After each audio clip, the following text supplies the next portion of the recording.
Debo on the serve. I told you I'd get that duffel bag ready, son. Hey, yo, T. Gill, we almost had him, B. That 10-legged teaser, man. Oh, always that one to ruin it for the rest, right? We made a killing on Prizepicks, though. Got the strap.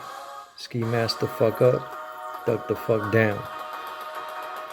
Hey, yo, what's really good, everyone? It's your boy Debo with Debo's Picks.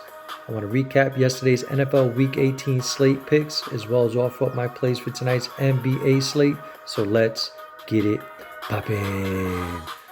Now, as I continue to talk, each of the plays that I gave out in the Discord will come up on the screen. As I mentioned on the Discord, we were going to revolve around Justin Jefferson's receiving yards.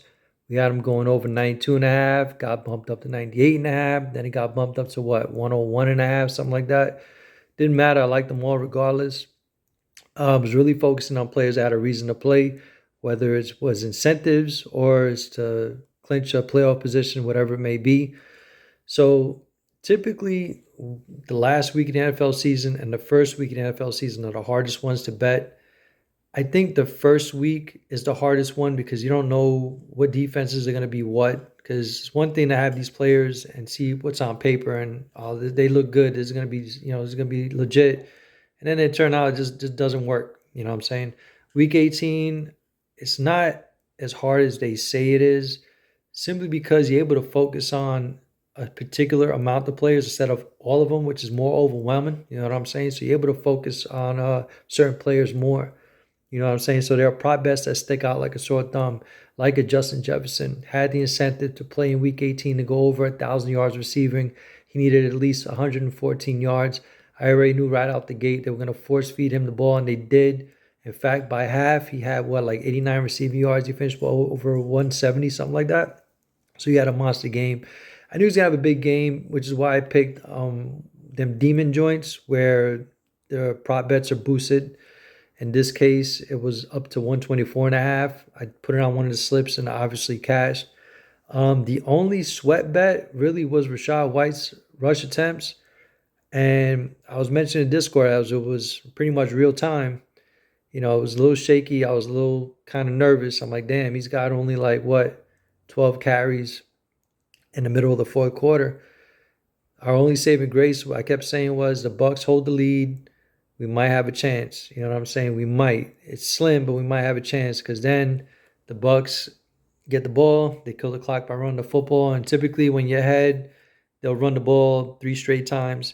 Our hope is he gets the first down a couple of times, and he did. So it worked out to our benefit. So he finished with 19 carries on the day.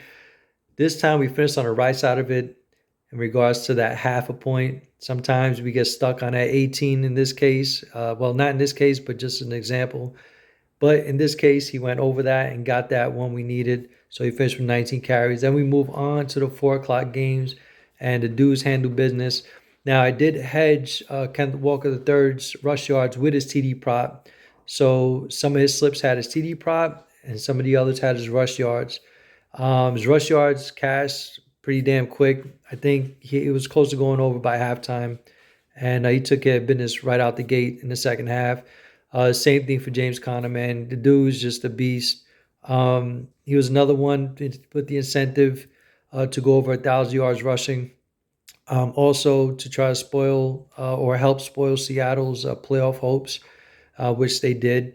But he came through easily. The only one that stunk was Kenneth Walker's TD prop not cashing.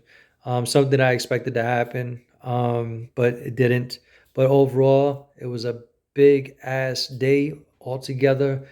I came out with between what I did on Prizepicks and those 2 pick slips I did on UD, about $2,700, something like that. So it was definitely the biggest payday in the NFL season, and it so happened to be the last week of the regular season, but I'll take it. So hopefully most of y'all tailed it. If you did, we made a lot of bread. And with that said, I want to keep it rolling with tonight's NBA plays. Now, as I continue to talk, each of those plays will come up on the screen. Now, originally I was going to revolve around Tatum mostly and Giannis a little bit, but Tatum ended up becoming a DMP today. So a lot of those 2 pick slips that I gave out are going to be refunded. So the only other prop that I really like outside of Tatum would be Harden's assist at 9. It opened up 8.5. Quickly got bumped up, rightfully so. It's a good matchup for him. So I fully expect him to do his thing, get at least 10, 11, duplicate pretty much what we did last time he faced Phoenix. So for now, these are the plays that I'm rocking with. Till then, best of luck. I'll see you on the next one. Let's get this paper. Peace.